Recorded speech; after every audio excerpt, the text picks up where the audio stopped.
दर्शक बंधु ग्रीष्म दिन में जल कष्ट तो गोटे साधारण कथा हो गला साधारण कथा भितर गोटे असाधारण दृश्य देखापी मिली तालचेर अंचल आम रहीचु तालचेर उपजिलापाल कार्यालय परिसर में देखिपे कौन भाव में जो गरा बाल्टी रखी पीवा पानी अभिनव प्रतिवाद जनइंट एठिकार अंचलवासी मैंने कथा रही सरपंच रही विभिन्न समस्या नहीं आसीचु आज किंतु पानीय जल समस्या मुख्य ये कारण ये दीटी माइन्स अति निकटरे देखला बेलू आम पानी सुविधा पाई पारना मेगा प्रोजेक्ट भी अच्छी किंतु पानीय जलर सुविधा नहीं पाइप द्वारा भी पानी लोकों पाखे पहुँची पारना एमसीएल टैंकर द्वारा भी सैंक्शन होची किंतु टैंकर भी लोकों पाखे पहुँची पारना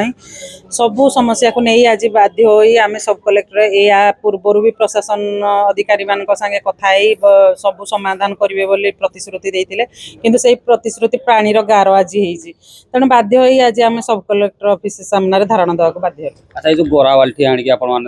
माने ऑफिस सामने रखिकी गोटे प्रतिवाद जन तेणु ये माने समस्या समाधान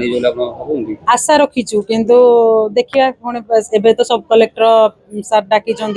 समस्त पदाधिकारी को डाकी आम मान को डाकी आसतु डिस्कसन करने। अच्छा ये राज्य सरकार बसुता योजना माध्यम पीवा पानी जोगाई प्रतिश्रुति दौरान साधारण लोक मान किंतु आपण मैंने आसिक अभिनव प्रतिवाद कर पीवा पानी नहीं आमर से योजना उपरे योजना चली किंतु मु कहि मो कंढाल पंचायत कौन योजना कार्यकारी होना एठे एमसीएल द्वारा टैंकर द्वारा बंदोबस्त हो मेगा पानी प्रोजेक्ट हो कि एमती कि आरडब्ल्यूएसएस द्वारा हो जो पानी प्रोजेक्ट गुड़िक से माने पदाधिकारी माने भी सरप्राइज टेस्ट करंतु जे से माने लोक केते पानी पाई पारुछंती कि नाही सेटा करबा द्वारा आमे जानि परिबु जे केते पानी पाउछंती कि नाही से माने तो सेइतिक करू नाहंती तेनु लोक तो सब बेले प्रतिवाद करि आछंती आज की भी तेणु आपण चाहूँ आप पीवा पानी निहाती निहाती चाहबू जे आज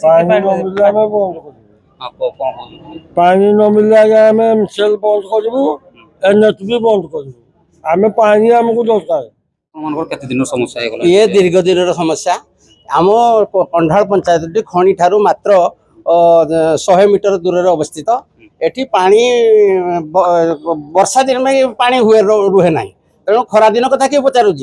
तेणु एभली स्थल में आम पानी डहल विकल होचु आम जी था मरिकी अच्छु कंढाल पंचायतवासी पानी मुझे हाहाकार पड़गला किंतु ये प्रशासनिक कल कि आरडब्ल्यूएसएस कि एलएनटी कहीं कर्णपात करना आम कंढाल पंचायत में उद्दिष्ट तो धर्मेंद्र प्रधान 34 कोटी 56 लाख टका सैंक्शन करथिले जो टंकाटा कि मेगा प्रकल्प वर्क एलएनटी द्वारा होगी किंतु सेठू हमको पानी आसुना डीएम फंड रे कोटी कोटी टंका राज्य सरकार दौरान जिलापाल को सेठू पानी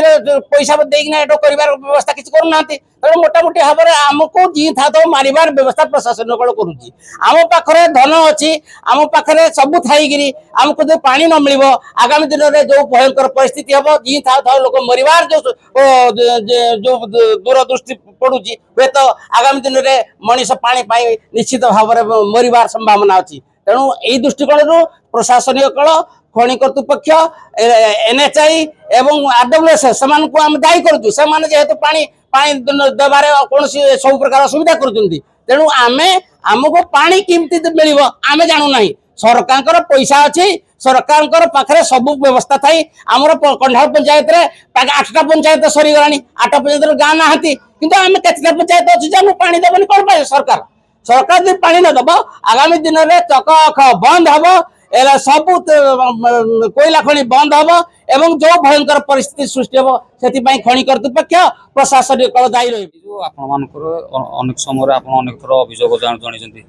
सुफल मिल पार तेणु आज पुणी आपने धारणा देते उपजिलापाल आसे कथा डाकिले मीटिंग करने तेणु भावुं कि सुफल मिल कि समस्या समाधान हो भावुं आम कंढाल पंचायत लिंगराज कोयला खंड मात्र 100 मीटर दूर अवस्थित जहाँ फल कि आम पंचायत रे प्राय पानी समस्या लगी रही दीर्घ दिन है एमसीएल कर्तृपक्ष पानी दौला से भी ठीक भाव में दौनी पानी गुड़िक जो दौर टैंकर गुड़िक बिक्री होमें जहाँ शुणा पाऊँ आउ गोटे समस्या एलएनटी जो पानी दौला आमको एनएचआई काम करने फल पाइपलाइन गुड़िक फटे दौर सब जगह तेणु पानीय जल प्राय कहीं पाऊना आउ गोटे समस्या है आम पंचायत रे गोटे मेगा प्रोजेक्ट पानीय जल होइछि किंतु 7टी पंचायत को एठू पानी जाउछि किंतु आमे एई तळे रहिकिना आमे पानी टिके पाई पारुनु एई आमे सब कलेक्टर को अभियोग करिथिलु आगुरु भी मध्य बारंबार अभियोग करा हैतिला से आज आमे धारणा देवा फल आमको डाकिचंती आमे भाबुजु यार किछि आसु समाधान हो बोली जदि आसु समाधान न होबो भविष्यत रे गुटे जन आंदोलन कंढाल पंचायत करिवो जहाँकि ए तालचेर रे समस्ते जानिबे जे कंढाल पंचायत को भली आंदोलन करि पारे या निश्चिंत तेणु आमर गुटिया दाबी हैला कंढाल पंचायत को पानी दबा अमर दाबी पंचायत को पानी दबा अमर दाबी दर्शक बंधु ये खबर टी जब आप देखु था निहाती मतामत आम कमेंट बॉक्स माध्यम प्रदान करेंगे।